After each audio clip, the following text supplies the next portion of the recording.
Yo, it's Snapskii here, and we're going to be previewing the new big green thing coming to Marvel Snap, Hulk's son, Skaar. Quick little overview of Skaar's ability. His ability states costs 2 less for each of your cards that has 10 or more power. So he's a cost reduction ability. We know cost reduction is very powerful in Marvel Snap. Even if you have one 10 powered card on the field, he's going to be a 411. 411 is a premium value card. It's a pretty strong card at 411. So there's potential with this card. And I think there's going to be a couple decks that you can run Skaar in and a couple archetypes that will work with Skaar. So let's look into the cards that will enable Skaar to reduce the 4 energy or 2 energy or even 0 energy. You got cards like the Hulk, She-Hulk, Red Skull, Destroyer, Infinite that are just big, massive things that can be played maybe early by Lockjaw, or you can cheat it out with a wave in a ramp deck. And then there's cards like Blob that can grow to 10 plus power, right? So that's also another option. Even the likes of Thor, Namor, Warpath, Darkhawk, Ronin, those are cards that can potentially grow to 10 plus power and helping your Skaar reduce.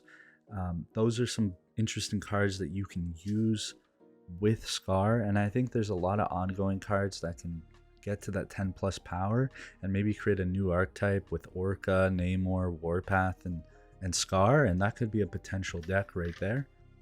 Skaar's best locations are going to be locations that increase your card's power. You're looking at Aunt May's, Muir Island, Nidavellir, and Shuri's Lab as the main locations that increase power like exponentially.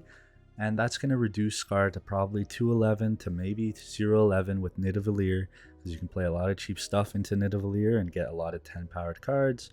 And then you're looking at Gamma Lab. I think Gamma Lab is going to be really good with Skaar, because if you play 3 cards into Gamma Lab early, then you can obviously you're going to have 3 Hulks, and that's going to make your Skaar basically a 011.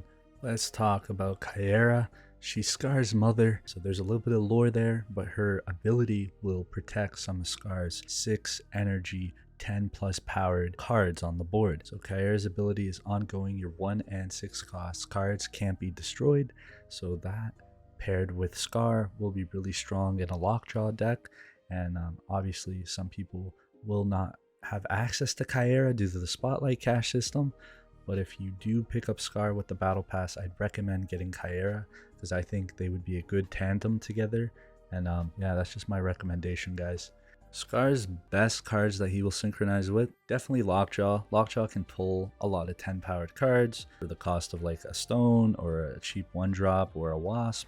Then you got Shuri. Shuri can create 10 plus powered cards, so that's gonna obviously go hand in hand with Skaar. Then you got cheap 10 powered cards like Typhoid Mary, Namor, Sentry, Thor. Thor with the hammer will become a 310. If Warpath has only 2 locations, he will become a 410. So those are a couple cards that will be good with Skaar, and I think those are the best cards that synchronized with Skaar. The real threats to Skaar are gonna be these tech cards, man. Tech cards are all over in Marvel Snap. You got Shang-Chi. He's gonna be the main villain, like destroying all those 10 powered cards. You got Enchantress, who can disable ongoing cards that can become 10 plus power, like your Darkhawk, like your Ronin, like your Warpath or Namor. Then you also got Shadow King and Leech. Those are just disruptive cards, especially Shadow King with Shuri decks. It just kind of neutralizes that deck. And then obviously Leech can just be a pain in the ass for a Skaar play. And these are the cards that are going to ruin the Skaar game plan. But to be honest, these are the type of cards that ruin a lot of type of game plans in Marvel Snap. They're just the best tech cards. A couple decks that maybe you guys would want to try. We got the classic Lockjaw list with the introduction of Skaar. Obviously, you want to play your Wasp, your Nebula into Lockjaw. See if you can pull a Magneto, a Giganto, or an Infinite. Obviously, reducing your Skaar. Then you got other plays like you could play Thor on another lane, and then obviously play the hammer into Lockjaw, and you have Jubilee to pull any big powered cards out. And at the same time, if Skaar is in your hand, he's always going to be reducing while you're trying to make plays. So this deck, it's really fits with Skaar, and I think people are going to use this list and also maybe like a Thanos Lockjaw list. I think Thanos Lockjaw list will be the most optimal, but I kind of want to just try this Thor style deck out again. because that was the OG. Another list that might be strong with Skaar and also just kind of fits in is a Shuri Sauron list. You have Shuri to create 10 plus power cards for Skaar, and you also have Sauron to make your Typhoid Mary a 4/10 with no downsides. And obviously this deck might be a little consistent of just trying to make Skaar a 4/11 and not really making Skaar a 2/11 or a 0/11. So ultimately this list might not be the strongest for Skaar, but it's a list I definitely want to try out.